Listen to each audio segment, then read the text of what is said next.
Agad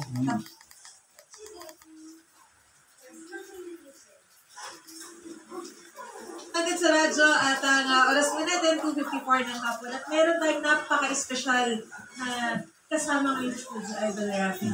Opo, mga kapatid, nandito po sa studio po natin ang ating OWA Administrator si Magandang hapon po, Admin. Nahihiya tuloy ako pagkakainin po sa akin. Magandang hapon po sa inyo. Ay, ayan pala ako. Ayan, maganda naman pala. Hindi na ako nakapag-powder. Lagi lang ako nakikita sa yung picture ko eh. Kaya nandito po si Administrator ng OWA, si Mr. Adriel Ignacio, dahil mayroon pong concern ang ating mga OFWs na siya po direktang sasagot right here, right now. Action natin yung problema. Umpisa natin, back to back, dalawa. Opo, nasa studio po natin si Chairman Elias Bobiles Jr. Siya po ay, galing po siya ng Albay, Tabaco Albay, kung saan si tatay po ay humingi po ng tulong para sa kanyang anak na nawawala daw po. December 5, habang naglalayag po sa Gulf of Mexico. Si Pere po, Idol Rafi. Hindi daw po dito nakausap, December 4. Actually, Idol Rafi, masaya pa daw po dahil pauwi na ng Pinas at napromote pa daw po. So, laking bulat na lang po nila. Nawawala na po ang kanilang anak na si Ralph Anthony Bobiles na 28 years old. Chairman, pwede na nakalipot po ng balita ang Chairman. Sabi niyo po, masaya pa yung anak niyo. Kailan po last makausap bago mo wala? Nag-video call po kami Senator ng December 4. December 4? Okay. And pinalita niya sa atin na pagdating niyang Baltimore, mag-aantay na lang siya ng ilang days kasi finish contact na po. Okay. And then, isa pang magandang balita, na-promote po siya from cadet to OS. So, hindi pwedeng sabihin na nagpakamatay. Hanggang sa dagat. Malabong-malabo. Opo. Okay yung pagulong usapan. So, parang excited po siya, looking forward to something. Yes po, Senator. Kap Bobiles so yan o. December 6, tumawag sa akin po yung asawa. Panay ang iyak. So, hindi kami magkaintindihan. So, ang ginawa ko, pumunta ko sa bahay nila. And doon ko nalaman na missing yung anak. Okay. Wala ako nasasabi kung yung anak ko meron siyang pagalit po sa bangko. Wala po siya. Kasi kahit yung asawa, tinanong ko siya kung kumusta yung relation niya doon sa mga ka-work. Lahat naman po okay. Kasi ang isang point po dito Senator, yung promotion niya, ibig sabihin, maganda daw yung relationship niya doon sa lahat na po. Hindi naman siya basta mag-promote kung hindi maganda performance. Opo, Senator. Wala mga nag-iit sa kanito, no? Yun nga po ang malaking question mark sa amin po, Senator, kasi as of now, December 5 na wala, hanggang ngayon po, walang binibigay na malinaw na ang parola. Okay. Pag siya ho ba yung na-promote, meron po pa siya masasagasaan doon? Actually po, Senator, parang wala naman, kasi siya yung pinakamaliit na crew doon sa Prestige Ace, which is cadet, and then going to OS. So, meron ng OS na dalawa. Itong OS na dalawa, siya ordinary seaman po. So, itong OS na to, ito ang kabady ng anak ko during underway to Baltimore. Kasi nagkaroon po sila ng tinatawag na toolbox meeting last December 5. Toolbox meeting, anong sabihin po? Ang ibig sabihin po nito, Senator, yung araw na yon kung saan lahat na crew na 22 may kanya-kanyang destination place kung ano ang work mo at the time. So yun po ang toolbox meeting na ginawa. Pag 8 o'clock, nag-proceed sila sa kanya-kanyang place ng barko. Yes, sir. Pag 10 o'clock, break time. So 10:20, mag-resume na yung magre-resume na yung work. So hanggang doon na lang po yung anak ko. Hanggang ngayon wala na. Tapos ayaw pong mag-operate yung agency, walang binibigay na sapat informasyon. Wala po, Senator. Kasi actually yung statement of facts na nakuha namin, hindi galing sa parola. Galing pa po sa government of Mexico. Okay. Kaya nandito si Admin Ignacio. Admin. Ito po sin January 12 pala kayo nagpunta sa amin.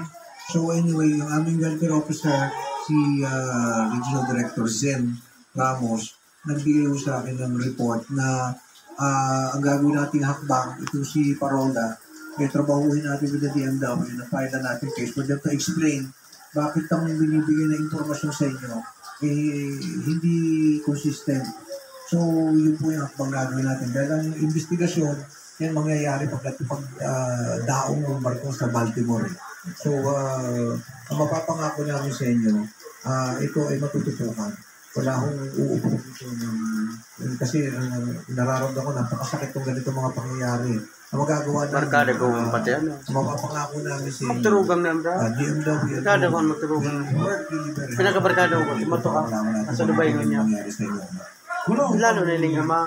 Ginawang coordination po, yung COA, dito po sa may-ari ng barko at sa kapitan.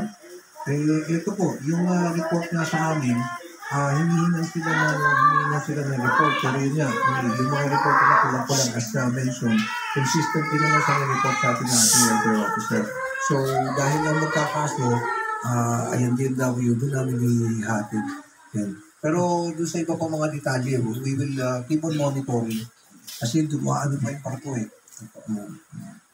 Wala akong sinabit na report, yung Parola. Meron mo sa amin binigay. Ito, sumulat nga sa amin noong January 8. Pero, ito po, yung sinabit sa amin. Pero, ang sinabi lang, in-inform ang next of kin ng formal investigation by the Panamanian authorities ay gagawin sa Jacksonville sa January 6. So, doon lang sila nagtapos at hiniantay na natin yung kanilang report. Sino ang may jurisdiction when it comes to investigating yung insidente? Gayon ay nasa laot. So, kung sino may teritoryo, yung gayon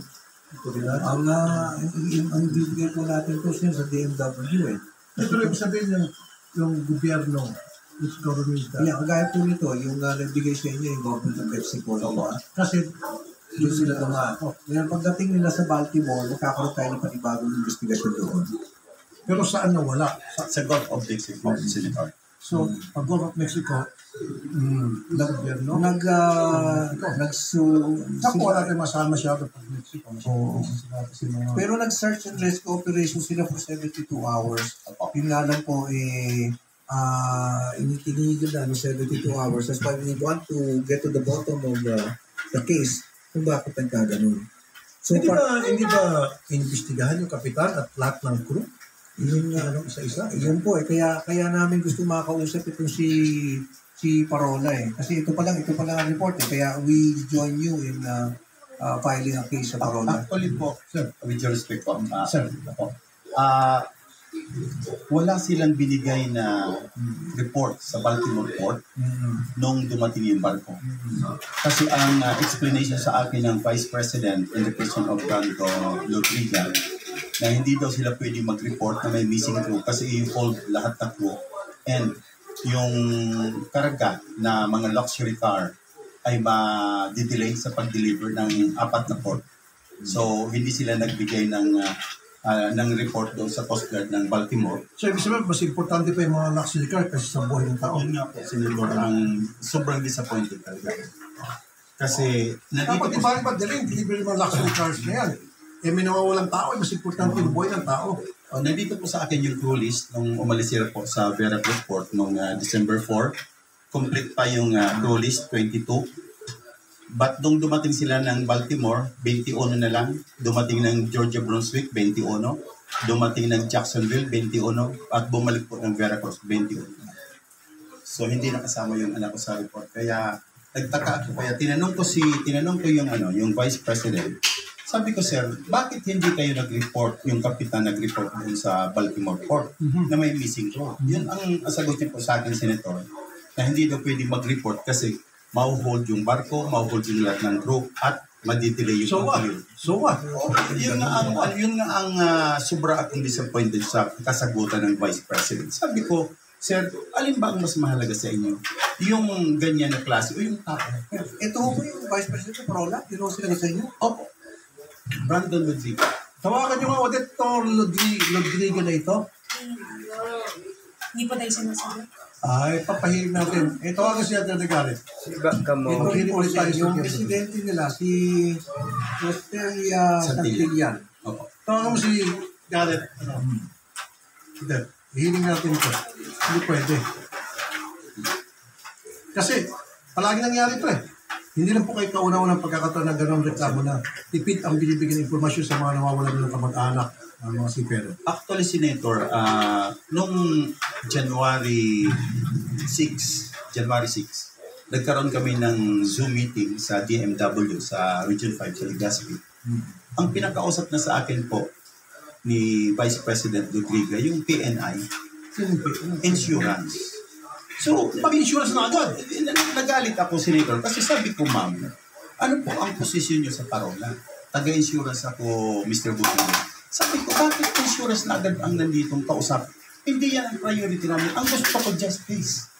Paano nawala yung anak ko? Nag-isnap Hindi, na. buhay mo na ng tao. Oo.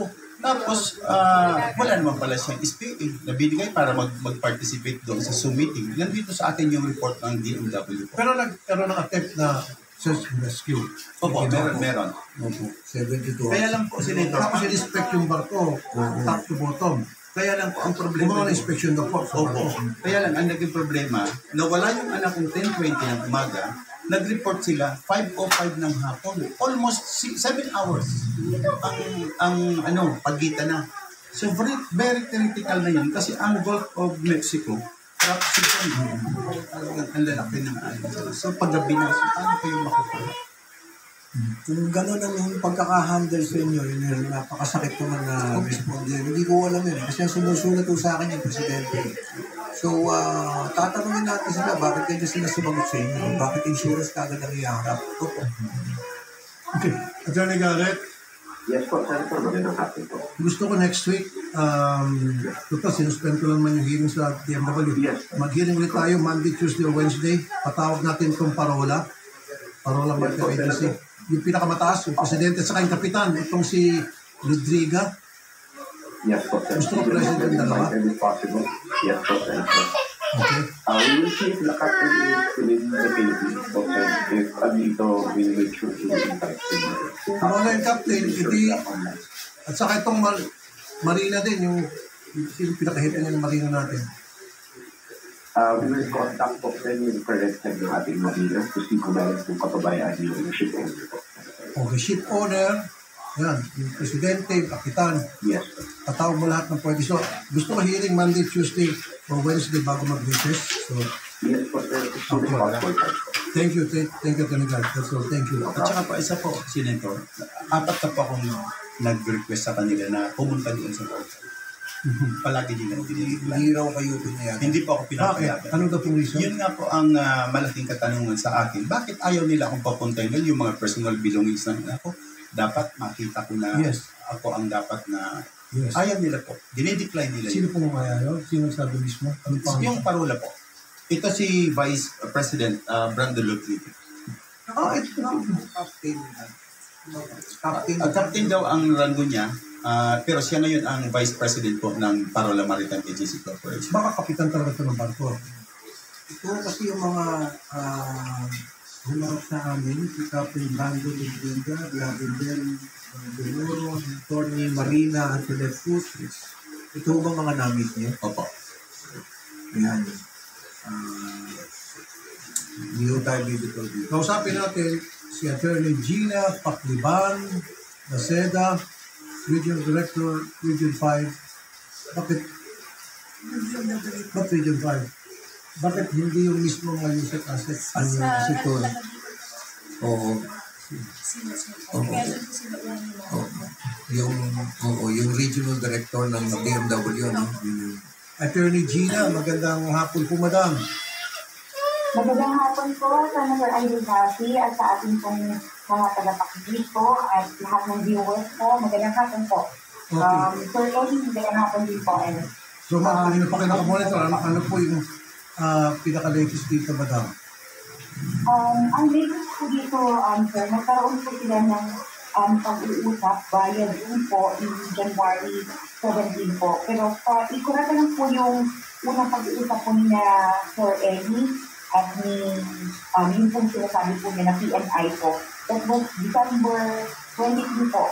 Nag-usap po sila via Zoom. Na-receive po namin po yung report po at yung email po ni Sir Eddie, December 15 po, 2024 at agad po namin in-schedule po yung conference po with Parola noong December 20. Bakit itong Parola matigas ang ulo at gastos dahil ayaw entertainin itong father nang nawawala nating seafarer at gusto nyo umakit sa bangko para tingnan yung gamit ng kanyang anak, kunin na, hindi payagan. Anong problema doon, ma'am?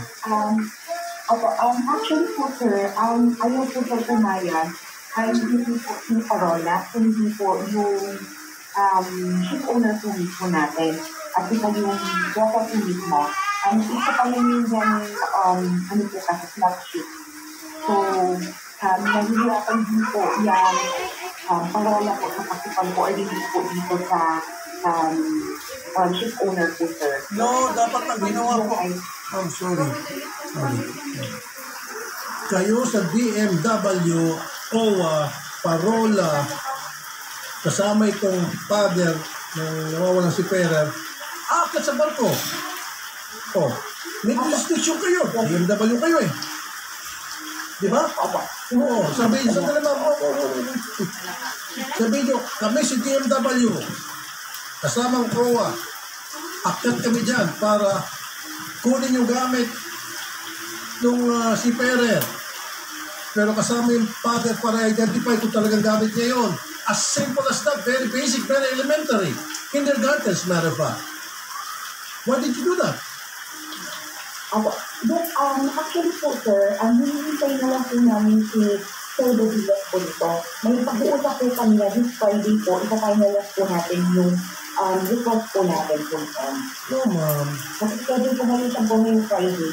Magpadala po namin sa hinihintay si Sir Bodilas. Hindi ka man dyan ganang kito. Yung report po namin ito, nakalagay na po. Every Zoom meeting po natin at every face-to-face meeting po namin, nakasabit po yung request.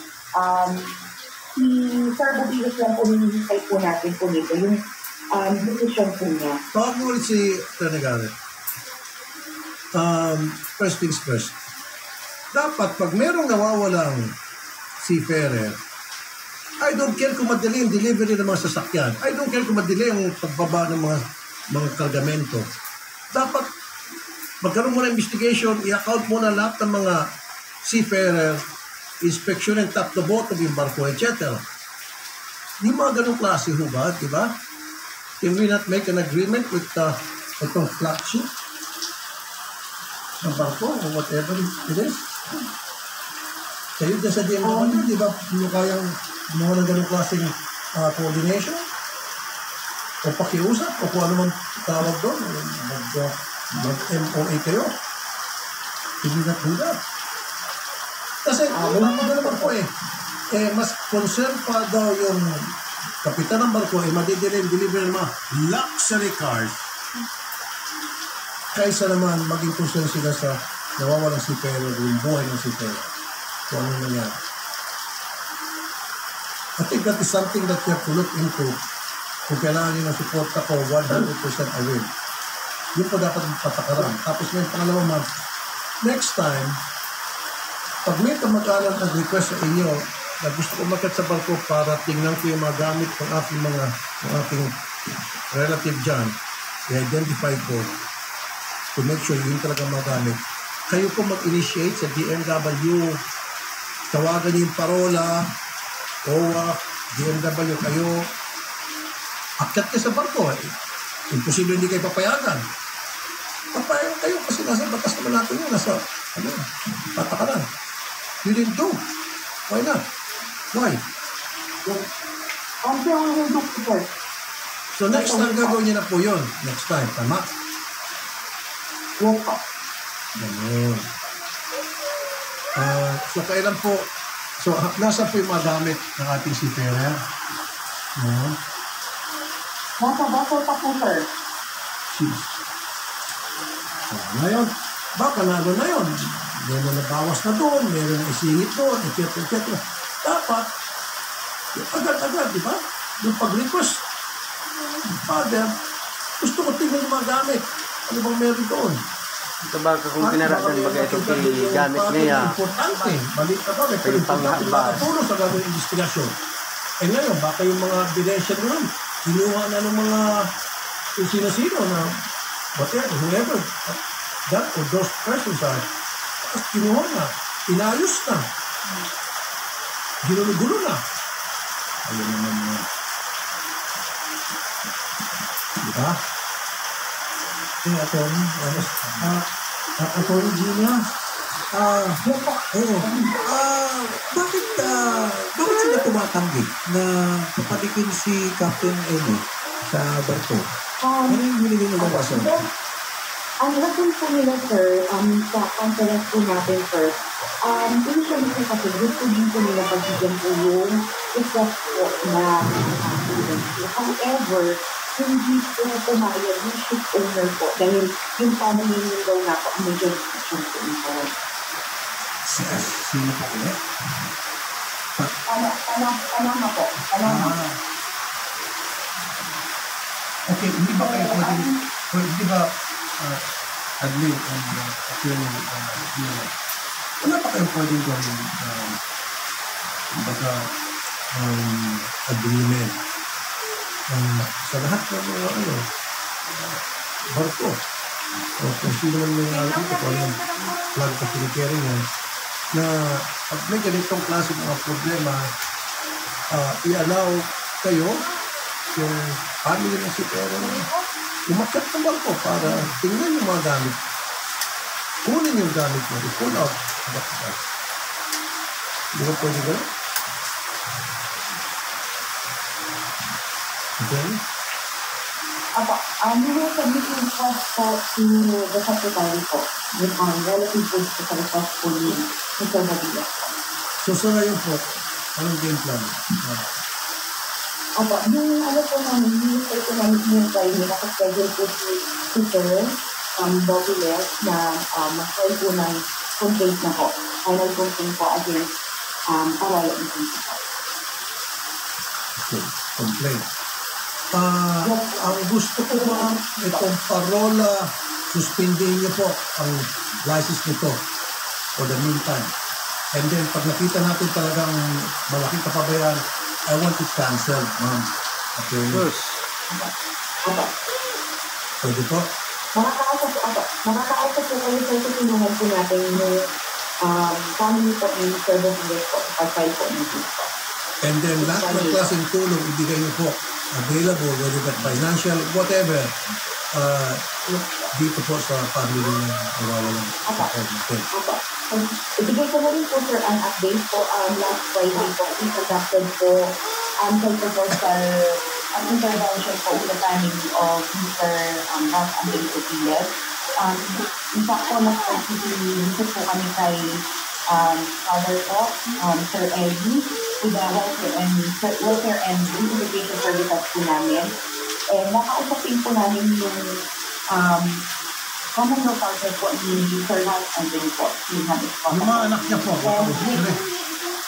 Yes po. And this January and this February 6 po, meron po kami schedule po na magbigay po ng another psychosocial po, art therapy po sa kata. When nalalit po namin yung statement po ni Ma'am Pascota po na nagkakaroon po ng problema po doon sa ano po niya. Wala bang financial assistance? OWA? So, ano na po yung magdaragdag po ng OWA. We'll make sure that lahat ng uubra na financial assistance may bigay. And parilibre po sir yung accreditation ng temporary na makapagbigay ng dipos para hindi na sila pasakay sa barko. Hindi, pasuspindi ko. Diba? Tama, attorney Gina, suspindi mo natin to. Hindi mo rin si Dr. Isasabit po namin sir, apa. Isasabit po natin yung sir na complaint po ni sir, apa. So, this Friday, i-brief mo ulit yung family na nawawala natin si Ferrer, tama? And then by that time, meron na po kayo magandang development na mailalatag sa kanila. Yes, po, opo. Magbibigay po kami ng report dito sa inyo po. Ano kung Anyway, pagpataro? magpapatawag naman po ako ng hearing. Kasama po kayo doon sa ipapatawag ko na rin. And then, of course, gusto ko pala mapatawag kung parola na ito. Lalo na itong Ludwiga, Captain Ludwiga, itong Rogelio Santilan. Ito mo bang mayari? Sila po ang president ng Rogelio Santilan, and yung vice president po ng Ludwiga. Si Rogelio Santilan, Madam, Attorney Gina, siya mo bang mayari? Yes, po. Sa pag-president po. Attorney Garrett. Attorney Garrett. Yes, sir. Unang-una may patawag, top of the list, itong si Rogelio Santilan. Yes, po. Yes, Pag hindi pumunta, pasabtina natin. of course, po. At saka ito si Captain Ludwiga. Okay? I'll make sure first hearing ba, Senator, will do our best para physically present. Okay, good. So, sir, ganun muna, no? From time to time, hindi ko kayo nakuha at saka yung BMW kasi itong parola ayaw makipag-cooperate. Pero pagdating sa hearing, wala siyang choice. So, tatawag namin ko as resource person, kami nang bahala po sa pamasahin ninyo, kami nang bahala sa accommodation, gusto magtira dito, sa pag-cooperate. Kap, may iba ako, Kap. Basta nakagawa. Kap, iba mo ako. Kap, may iba ako, Kap. Mahiling ko lamang, Kap, si Rapi Tulfo. Nakalimang lima po. Salamat po, sir. Kasi kung kumamit kayo, sir, sa Meron po isa, Blue, ha? back to back po ito, admin.